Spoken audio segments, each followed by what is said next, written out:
Hello दोस्तों, स्वागत है आपका एक नए क्लास में। आज होने वाला है डे 11 सर, ठीक है। और ये क्वेश्चंस अब लेट सर जी इतने क्यों लेट लेके आ रहे हो?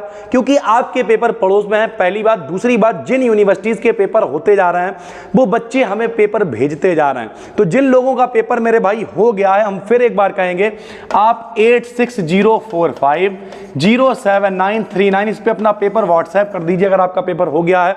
फोर्थ सेमेस्टर का, सेकेंड सेमेस्टर का, जिसका भी अगर हो गया है तो हम उसे भी सॉल्व करा देंगे। और जो भी बच्चे पेपर भेज रहे हैं उनके जितने भी इंपॉर्टेंट क्वेश्चन उन्हें निकाल के ला रहे हैं।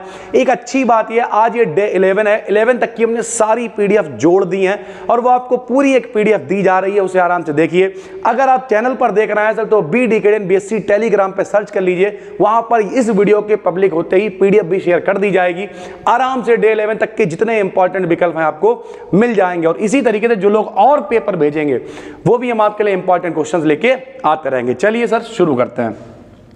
ये वाला बहुत इंपॉर्टेंट है, कम से कम 2 से 3 पेपरों के अंदर हमने ये क्वेश्चन देखा।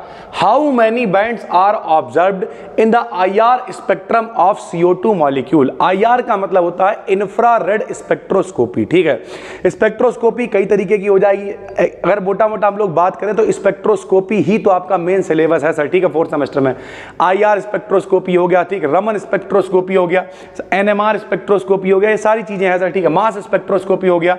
तो जो IR स्पेक्ट्रोस्कोपी होती है उसमें CO2 मॉलिक्यूल में हाउ मेनी बैंड्स, कितने बैंड होते हैं, बहुत इंपॉर्टेंट है। और ये बैंड होते हैं मेरे भाई 3। कितने होते हैं? 3। तो अगर आपसे क्वेश्चन पूछा जाए how many bands are observed, कुछ बच्चे कहते हैं सर इंग्लिश में नहीं हिंदी में बताइए।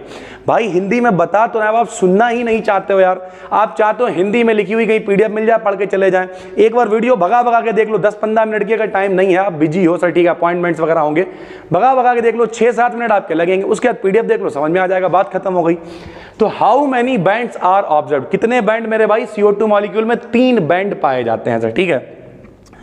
How many bands are observed in IR spectrum of water molecule, तो वाटर मॉलिक्यूल में होते हैं मेरे भाई 4। ये दोनों क्वेश्चन याद रखना, मोस्ट इंपॉर्टेंट है, पेपर में आएगा। रिसर्च के साथ में लेके आते हैं चीजें। CO2 में कितने बैंड होते हैं? IR में 3। और उसके बाद H2O यानी पानी में कितने होते हैं? 4 होते हैं। ये बिल्कुल याद कर लेना, पेपर के लिए मोस्ट इंपॉर्टेंट है, ठीक है भाई। अगला देखिए सर, अगला है which of the following pairs are differentiated by IR spectroscopy sir, ठीक है। विच माने कौन से, ऑफ द फॉलोइंग पेयर्स यानी कौन से वो पेयर हैं, कौन से वो समूह हैं जिन्हें हम लोग अलग कर सकते हैं। कैसे अलग कर सकते हैं सर? IR स्पेक्ट्रोस्कोपी की सहायता से। देखिए सर, IR स्पेक्ट्रोस्कोपी करती क्या, जो फंक्शनल ग्रुप वगैरह होते हैं, कमाल OH ग्रुप है, बॉन्ड के ऊपर काम करते हैं। C और C के बीच में बॉन्ड है, C और H के बीच में बॉन्ड है, O और H के बीच में बॉन्ड है। इस तरीके से पूरा IR स्पेक्ट्रम काम करता है। और हमने आपसे एक वादा कर रखा है, 3-4 वीडियो हम आपको डिटेल में देंगे एक एक स्पेक्ट्रोस्कोपी के ऊपर, ताकि भले ही आपके पेपर मल्टीपल है लेकिन आपको नॉलेज होनी चाहिए रमन स्पेक्ट्रोस्कोपी क्या है, IR क्या है।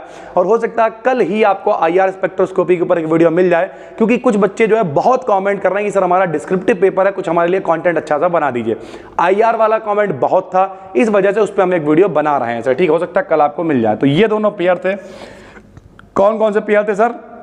अच्छा, इनके नाम की बात करें तो हाइड्रोक्सी एल्डिहाइड है। देखिए COH का मतलब हाइड्रोक्सी, CHO का मतलब एल्डिहाइड सर, ठीक है। तो ये दोनों जो पेयर हैं, ये दोनों कैसे हैं मेरे भाई? इनमें डिफरेंशिएशन हम लोग कर सकते हैं, डिफरेंशिएट इन्हें हम कर सकते हैं किसकी सहायता से? IR यानी इंफ्रारेड स्पेक्ट्रोस्कोपी की सहायता से। ये भी क्वेश्चन आया हुआ है तो आपको पता होना चाहिए। अगला देखिए, ये बहुत इंपॉर्टेंट है। देखिए टाइट्रेशन कई तरीके का होता है, इनडायरेक्ट टाइट्रेशन, डायरेक्ट टाइट्रेशन, ठीक है। बहुत सारे टाइट्रेशन, 4-5 प्रकार होते हैं। लेकिन मेटल आयन के लिए जो टाइट्रेशन का इस्तेमाल करते हैं, मेटल मतलब समझते हो धातु, धातु के ही आयन होते हैं। जैसे Na धातु है, Na पॉजिटिव आयन बनाता है।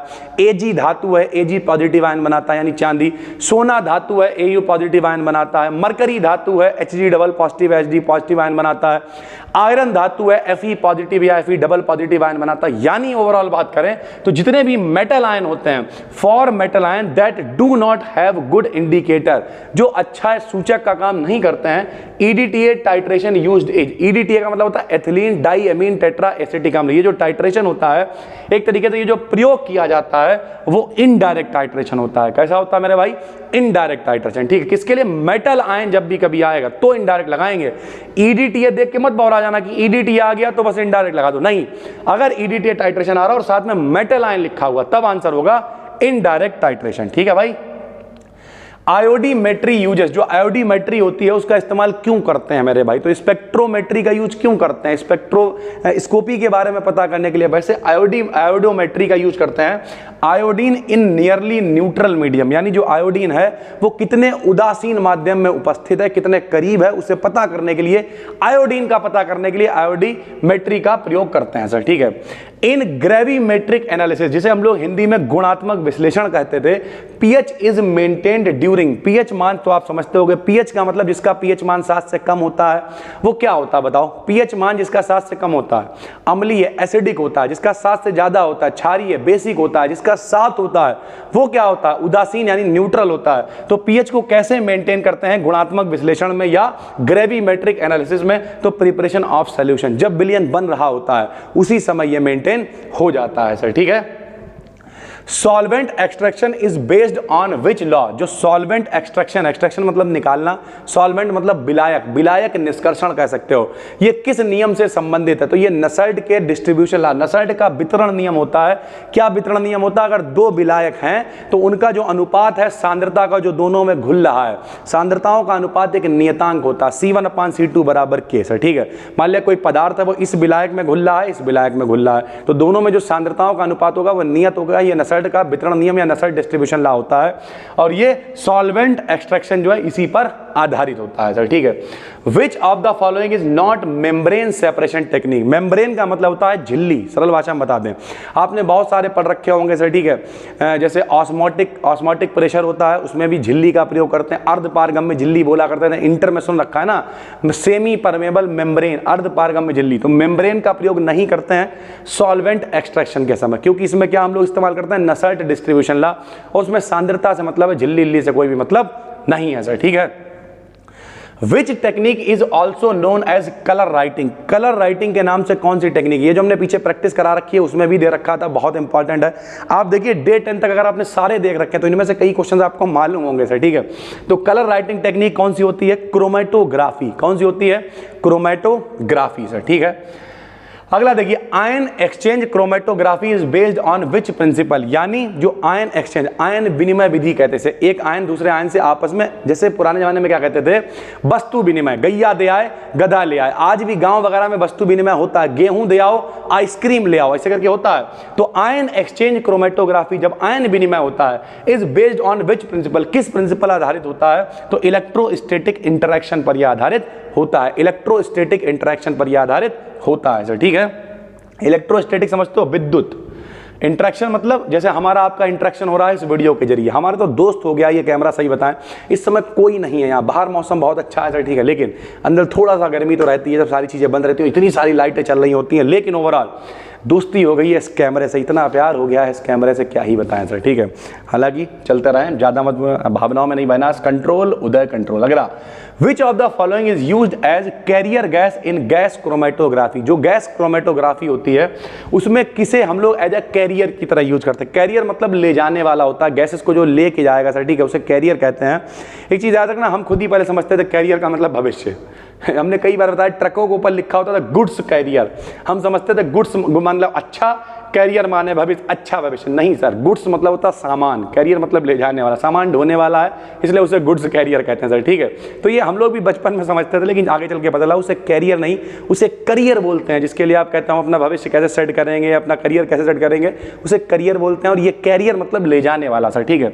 तो हाइड्रोजन हो गया, हीलियम हो गया, नाइट्रोजन हो गया, ये तीनों गैसों में विकल्प में जो पेपर बच्चे ने हमें भेजा था उसमें हाइड्रोजन विकल्प में था, लेकिन हाइड्रोजन, हीलियम, नाइट्रोजन तीनों होते हैं, जो आपको विकल्प में इन तीनों में से मिल जाए वो आप लगा दो। सर जी तीनों में लगाए तो नहीं मिलेंगे क्योंकि एक ही आएगा, हम बता रहे हैं आपको, ठीक है। Which of the following has unit centimetre inverse? यानी प्रति सेंटीमीटर किसका मात्रक होता है? तो वेव नंबर का, वेव नंबर यानी तरंग संख्या का मात्रक प्रति सेंटीमीटर होता है सर, ठीक है। Which of the following will show pure rotational spectrum? Pure rotational spectrum कौन शो करता है? मोस्ट इंपॉर्टेंट है मेरे भाई। प्योर रोटेशनल समझते हो? पूर्ण रोटेशनल मतलब घूर्णन, स्पेक्ट्रम मतलब स्पेक्ट्रा, स्पेक्ट्रम मतलब समूह होता है, ग्रुप होता है मेरे भाई। तो कुछ ग्रुप हो सकता है, तरंगों का ग्रुप हो सकता है, कलर का ग्रुप हो सकता है, किसी भी बच्चों का ग्रुप है, उन्हें स्पेक्ट्रम बोल दो सर, ठीक है। जैसे हमारे चारों तरफ खुरापातियों का एक स्पेक्ट्रम है, अच्छी भाषा में स्पेक्ट्रम है, गंदी भाषा में गैंग है, गिरोह है भाई, बात तो वही है। तो सीओ, सीओ मतलब मतलब कार्बन मोनोऑक्साइड एक प्योर रोटेशनल स्पेक्ट्रम शो करता है, ठीक है। The internuclear distance of a hetero diatomic molecule is determined by which spectroscopy, यानी इंटर न्यूक्लियर डिस्टेंस, बीच की जो दूरी है नाभिकों के, हेड्रो, होमो मतलब होता है सेम, एक जैसे मॉलिक्यूल, एक जैसे अणु, मान लिया H2 है, ये भी H तो समान है। हेड्रो का मतलब अलग अलग, HCl है, H अलग है, Cl अलग है, तो ये हेट्रो कहलाएगा। तो हेट्रो डाई एटॉमिक मॉलिक्यूल अगर मान लिया HCl ही मान ले रहा एग्जाम्पल, तो HCl के लिए अगर आप न्यूक्लियर के बीच की दूरी निकालोगे तो कैसे निकाल सकते हो? तो रोटेशनल स्पेक्ट्रोस्कोपी से निकाल सकते हैं। किससे? रोटेशनल स्पेक्ट्रोस्कोपी से। विच of the following vibrational mode of CO2 molecule is Raman active, कौन सा जो CO2 मॉलिक्यूल का जो मॉलिक्यूल होता है, देखिए sir, which of the following मतलब निम्न में कौन सा वाइब्रेशनल मोड, कौन सा जो है वाइब्रेशन मतलब कंपनिक मोड जो है CO2 मॉलिक्यूल का रमन एक्टिव होता है? तो रमन एक्टिव होता है सिमेट्रिक स्ट्रेच। क्या होता है? सिमेट्रिक, समान खिंचाव कह सकते हो उसे सर, ठीक है। Raman lines on the lower frequency side, जब फ्रीक्वेंसी बहुत कम होती है तब रमन लाइंस को क्या कहते हैं? तो उन्हें कहते हैं स्टोक्स लाइंस। क्या कहते हैं? स्टोक्स लाइंस कहते हैं सर, ठीक है। Which of the following will not give infrared spectrum, निम्न में से कौन सा है जो इंफ्रारेड स्पेक्ट्रम नहीं देता है? तो पेपर में मेरे भाई इसमें भी हाइड्रोजन था, लेकिन आपको तीनों पता होना चाहिए, हाइड्रोजन, नाइट्रोजन, ऑक्सीजन तीनों नहीं देते हैं। जो आपसे पूछ लिया जाए वो आप पेपर में लगाना सर, ठीक है। तो उम्मीद करते हैं आपको समझ में आ गया होगा। कोई भी नए हो, कैसी भी दिक्कत हो रही है, परेशान होने की बिल्कुल भी जरूरत नहीं है, हमें कमेंट करके बताया करो। आपको हमने चैट सपोर्ट दे रखी है 386045073939, ये व्हाट्सएप नंबर, इस पर अपनी समस्या बताओ। 9044900263 सर, ठीक है। कॉल सपोर्ट है, इस पर कॉल करके बता सकते हो समस्याओं को, वरना सीधे सीधे अगर आप यूट्यूब पे देख रहे हो तो नीचे कमेंट कर दो, हम कमेंट पढ़ लेते हैं। कोशिश करेंगे कि आपके लिए और आप पेपर भेजिए, ज़्यादा पेपर भेजिए, प्रैक्टिस करा रहे हैं। पूरी हमने एक सीरीज कराई है जिसमें 11 दिन के करीब हमने सीरीज बताई, इसमें सारे इंपॉर्टेंट क्वेश्चन कवर कर रखे हैं। एप्लीकेशन BDKDN डाउनलोड कर लो, उसके फ्री मटेरियल में सारे मॉडल पेपर की PDF पड़ी हुई है, उन्हें देखो। जितना ज़्यादा पढ़ोगे सर उतना ज़्यादा आपके काम में आएगा। 4-5 बहुत अच्छे क्लासेस लाने वाले हैं। कल आपके लिए IR स्पेक्ट्रोस्कोपी का क्लास मिल सकता है जो बहुत डिटेल होगा, बहुत मजा आएगा और जितने भी कॉन्सेप्ट हैं वो सब क्लियर हो जाएंगे। बस दोस्तों, हम मिलते हैं आपसे एक और वीडियो में। नए हो चैनल को सब्सक्राइब कर लो, पुराने हो नोटिफिकेशन बेल को ऑन कर लो। पूरी की पूरी PDF जो डे 11 तक हम लोग पहुंच गए हैं, टेलीग्राम पे BDKDN BSc पे मिल जाएगी, ऐप पर देख रहे हो यहीं आपको डिस्क्रिप्शन में मिल जाएगी, अलग से फोल्डर बना हुआ है। उसके अलावा पूरी प्लेलिस्ट हम डिस्क्रिप्शन में डाल देंगे, उसे देखिए, कॉमेंट पिन कर देंगे, उसे देखिए, लाइन से देख डालिए, PDF पढ़ डालिए और जाके अच्छे से पेपर दे के आइए। कोई दिक्कत है कमेंट जरूर करिए। फिर मिलते हैं, तब तक के लिए धन्यवाद।